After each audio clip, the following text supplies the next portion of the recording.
Hells Angels boss Angelo Pandeli has landed back in Sydney overnight, years after he fled overseas. Live to Sunrise correspondent Liam Tapper, who's at Sydney Airport. Liam, he was deported from Dubai. This isn't some Netflix crime drama. This is real life. A man once called Australia home, now known across the globe as a Hells Angels kingpin, living it up in a Dubai palace, allegedly running a billion-dollar drug empire. His name? Angelo Pandeli. And this is the story Australia wasn't ready for. Stick around, because the deeper we go, the more you'll see how one man allegedly turned the biker brotherhood into a global narcotics empire, with connections that go all the way from Sydney to the Kinahan cartel in Ireland. And trust me, you've never seen luxury crime quite like this. The rise of a ghost. Let's get one thing straight. Angelo Pandeli isn't your typical outlaw biker. No big tattoos, no public outbursts, no exposed photos all over social media. In fact, for a long time, nobody even knew who the guy was. But behind the curtain, he was allegedly the boss of bosses. In 2024, when the Australian Criminal Intelligence Commission dropped a report claiming a secret drug cartel was moving a mind-blowing $1.5 billion worth of narcotics into the country each year, one name kept showing up in whispers: Angelo Pandeli. Not in a headline, not in a police statement, but in dark corners of law enforcement reports, encrypted messages, and hushed courtroom exchanges. So who was this man? Allegedly the national president of the Hells Angels in Australia. And if that's true, that makes him the single most powerful bikie in the country's criminal history. The billion-dollar game. Angelo Pandeli, he was one of those crime bosses. He was the Australian head of the Hells Angels bikie gang and was wanted here in Australia for a number of alleged crimes, including commercial importation of drugs. About money. We're not talking about a few kilos of coke here and there.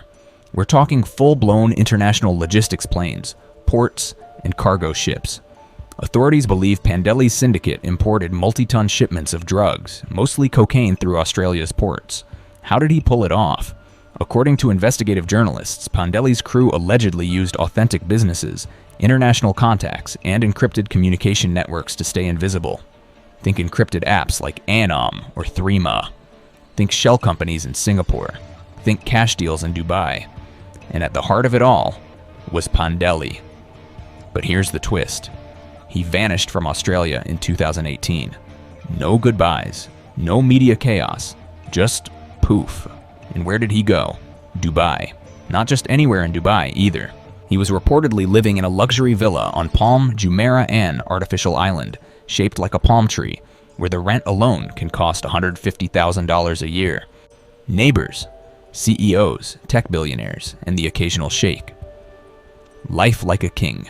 He fled the country back in 2017 when the local authorities, they really put the heat on him. Now, Pandeli, the 53-year-old rather, his influence and his power, well, it was huge. In 2018, Angelo Pandeli quietly relocated to Dubai, one of the world's most luxurious cities, and a well-known haven for international escapees. He reportedly settled into a lavish multi-million-dollar mansion on Palm Jumeirah, a man-made island shaped like a palm tree, famous for its exclusive residents and extreme wealth. His property allegedly came with private beach access, luxury vehicles, and round-the-clock security, ensuring both privacy and protection. Dubai offered Pandeli more than just comfort. It gave him strategic distance from Australian law enforcement while keeping him close to international ports and cartel connections. He lived like royalty, dining in five-star restaurants, holding meetings in private lounges, and maintaining ties with global criminal networks, including the Irish Kinahan cartel.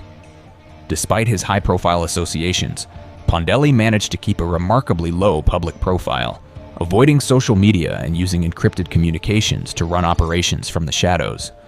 But this illusion of safety wouldn't last forever. Authorities were quietly tracking him, waiting for the right moment to strike. Enemies at the gate. But a lifestyle that is eye-catching doesn't go unnoticed forever. In 2024, UAE authorities suddenly detained Angelo Pandeli in Dubai. Why? It's still unclear, but here's what we know. Australian officials were working behind the scenes to finally drag him back. And they had a few big reasons. First, the Hells Angels were becoming too bold. Massive gun seizures, open warfare with rival gangs, and clubhouses doubling as drug hubs. Second, Pandeli was allegedly linked to international organized crime groups, especially the Kinahan cartel, an Irish gang considered one of Europe's most dangerous drug networks. Journalists from the Sunday World and the New Arab tied Pandeli to cartel boss Daniel Kinahan. Together, they allegedly ran a multi-continent cocaine empire. Pandeli was now more than just an Australian problem. The fall begins.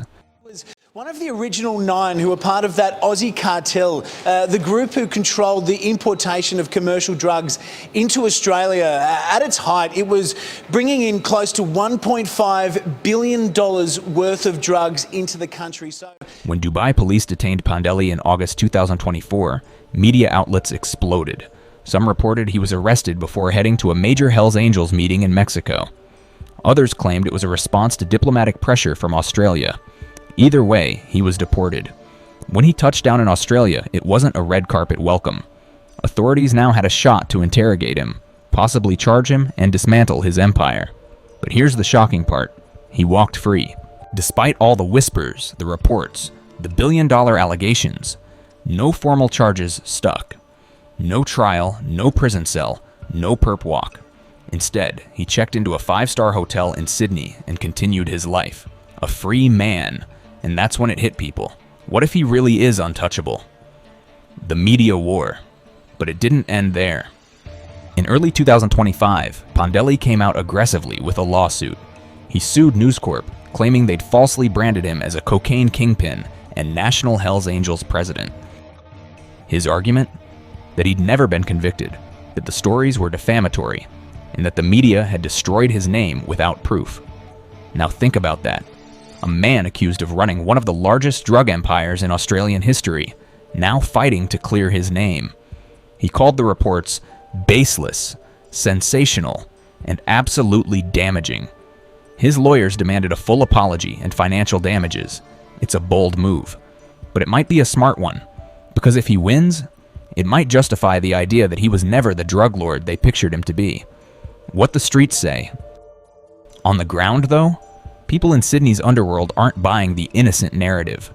They say he was always the man behind the curtain. They say he had soldiers doing his bidding in every major city. Melbourne, Perth, Brisbane. Some claim he never touched drugs himself. Others say he coordinated operations using burner phones and triple blind drop points. A few even believe Pandeli had protection from corrupt officials. All of it is a rumor. All of it is gossip. But in the world of organized crime, perception is power. And right now, Pandeli's got both. Billion-dollar shadows. Hells Angels, Pandeli's group, they were really looking to take over the drug importation after the Comanchero bikies had been dismantled in many ways. Let's rewind back to that number, $1.5 billion a year. That's more money than some small countries generate in GDP. And yet, the networks behind that number have no clear face. No identification photographs, no wiretap recordings, no courtroom confessions. Just the alleged name, Angelo Pandeli. If true, it would make him one of the most successful and secret crime bosses in modern Australian history. And if false, then it shows how the media, the police, and the public can create a legend, even if the man behind it never wanted the spotlight. Either way, his name is now printed in the records of outlaw stories. So who is Angelo Pandeli? A ghost, a myth, a billionaire biker king, or a wrongly accused man fighting for justice? The courts might never give us the truth, but one thing's for sure. He showed the world that outlaw life isn't just leather jackets and bar fights anymore. It's private jets, encrypted phones, beachfront villas, and billion-dollar networks that reach continents. This is the new era of organized crime. And Angelo Pandeli, whether guilty or not, has become the symbol of that evolution. If you made it this far, hit that like button, because this story deserves to be heard. Comment below. Do you think Angelo Pandeli was really the kingpin they say he was? Or is this just a case of the media gone wild? And don't forget to subscribe for more deep dives into the dark side of global crime, because we're just getting started.